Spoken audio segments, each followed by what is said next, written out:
Buti na lang mabilis mag-isip to si Princess. Nakakapagtago pa siya. Alam ko naman na kailangan kong sabihin to kay Libby. Naghahanap lang ako ng tamang pagkakataon.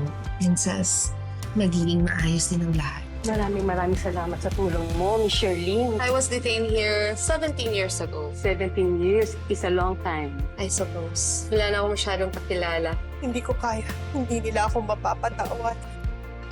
Sino ba kapito? Balik mo sa akin yan. Ano ba? Obviously, may tinatago ka. O baka kayo na ng princess? Huwag kang mag-invento. Then tell me the truth. No, hindi mo rin maintindihan. Alam mo anak, mabuti na lang talaga. Kapagit yung bagong amo mo. Saya ko nga po na parang anak na rin turing niya sa akin eh. Sige, magpakasaya ka sa ngayon. Darating ang araw, malalaman mo na lahat ng pinaniniwalaan ay base sa kasinungalingan lang. Oh my God! Magkakaroon ako ng award! Kailangan mo talaga magpasabog. Dahil hindi lang ikaw ang nag-iisang awardee dyan. Isa doon, ang mortal mong kaaway. Si Sherlyn Cristobal. Yes, Libby, papunta na ako.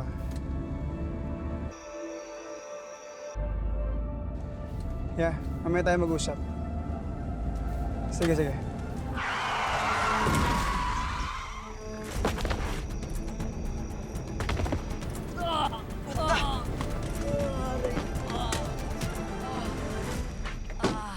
Sorry! Ayos ka lang? Ayop kasi nagasama ko! Hindi ko sinasadya! Sorry! Hindi ako makatayo, nabalian yata ako. Teka, dadaling kita sa ospital ha. Diyan ka lang, sandali lang tatawag ako ng tulong. Huwag na, uy! Bayaran mo na lang ako! Hoy! Tumayo ka nga dyan, huwag kang maarte ha! Anong pinagsasabi mo? Nakita ka, hindi ka naman sinagasaan ng tao, nagpapandol ka lang. Modus nyo talaga yun para makapanloko. Tayo! Tumigil ka nga! Huwag kang makialam dito! Hindi ako titigil, hindi ako papayag na may mabiktima ka inisenteng tao! Aray ko. Sir, huwag kang mag-alala, Princess? Ikaw?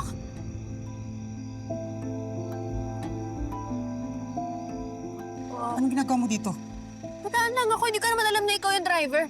Nakita ko kasi ito nagpapasagasay, minumodus ka lang yan. Ano ka ba? Ako na nga nasagasaan ako pag gaganyan ninyo. Bayaran nyo na lang kasi ako para wala nang gulo. Aray. Ika, nakita kita eh, nakita na kita.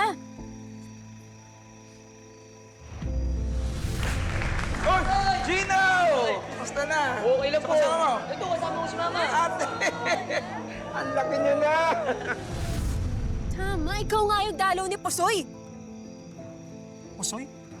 Teka, sino si Pusoy? Isa yun sa kaibigan kong inmate. So magkakilala kayo? Si Pusoy, oo, kilala ko. Pero ito, kilala ko lang sa mukha. Wala akong alam sa pinagsasabi mo. Bigyan mo na lang ako ng pera. Bayaran mo yung naperwisyo sa akin para makalis na ako. Ako bibigay ng pera dyan, huwag kang magpapaloko. Alam mo, hindi ko kailangan ng tulong mo. Kaya ko na to. Ayoko lang may naaabusong tao. Namimihasa kasi itong mga to, ayaw lumaban ng patas. Pero magkakilala kayo. Anong malay ko kung magkasabot kayo? Talaga lang nga, ako papagbibintangan mo ngayon, nagmamagandang loob na nga ako. Sige, paano ko malalaman kung nagsasabi ka ng totoo? Grabe, ako papagdududahan mo, ako papag-iisipan mo ng masama? Hoy, kahit ganito ako, hindi ako pinalaki magagansyo ng tatay ko. Pero lumaki ka sa preso. Ano naman, hindi lahat ng nasa preso, manloloko. Ganun ba yun? Hoy, ibalik mo wallet ko! Kita mo? Ay, kasi ulo mo eh. Shit! Bumalik ka dito! Hi, ma'am. We are honored to have you po tonight. Thank you for this award. It means so much to me. I would like to introduce you to my husband, Raymond Cristobal, and my mother-in-law, Miss Sonia Cristobal. Well, thank you for recognizing my wife as one of the awardees. She really deserves it, sir. I just saw my amiga. I have to say hello. Excuse me. All right. Right this way po, sir. Samahan ko na po kayo, ma'am. Right, sure. Okay. Sherlyn, buti naman at nakarating ka. Ay, you too, Raymond. Hello. Oo naman. Andito si Raymond to always support me. Ikaw, asan ang asawa mo? Yeah. Para naman makilala namin. Pero he's busy with business, pero pupunta rin siya dito mamaya. That's good. At least para makausap naman namin siya. Yes. Will you excuse us? Sure.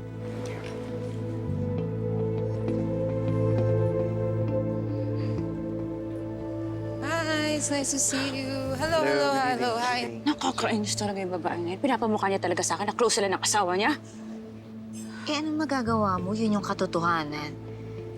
Kinabog ka na sa gown, pati sa love life.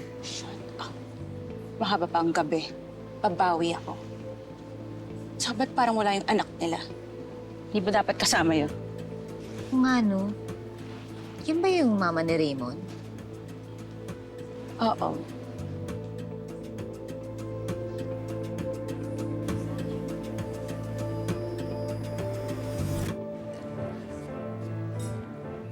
Han, nag-message na ba sa'yo si Libby? Well, hindi pa. Pwede mo bang tawagan? Nangako kasi siyang darating. Han, huwag ka na muna mag-worry. Enjoy the night. This is for you. Malay mo naman on the way na si Libby. Tawagan mo na, please. Okay.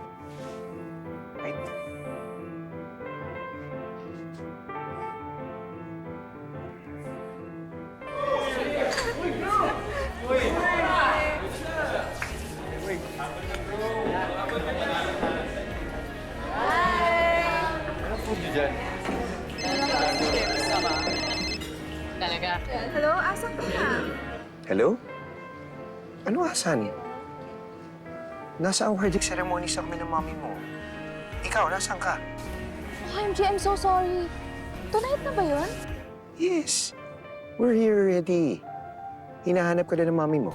God, I'm so sorry, Dad. Nawala sa isip ko. It's okay. Maaga pa naman. Makakahabol ka pa. Just come over. Okay, fine. So, huwag ka na magtampo, please. Sige, we'll just wait for you, ha? Mag-ingat ka, anak. Yes, Dad, I will. Okay, bye-bye. So, is that Libby? Yes, ma. So what? Is she coming? Yes, on the way na siya. She promised to be here. Okay.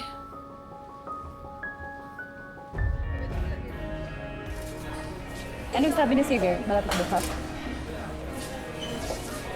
Ano? May problema na naman kayo?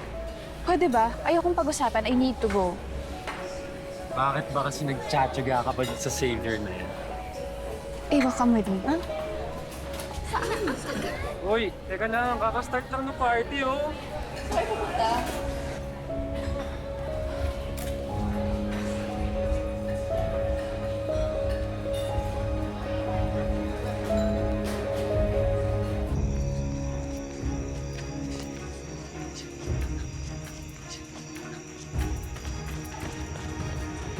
Hoy!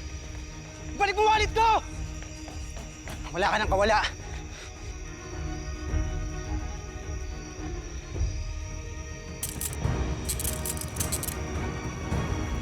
Sige!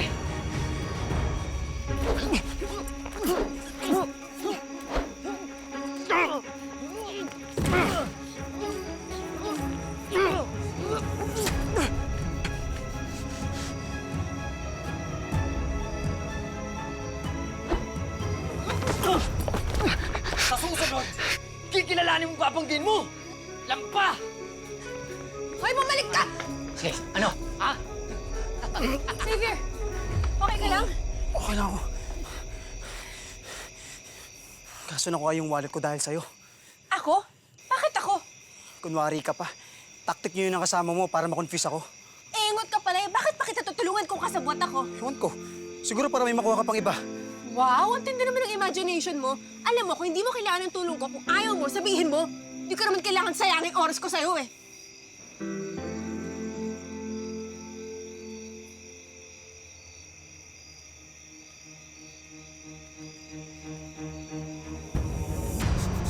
No.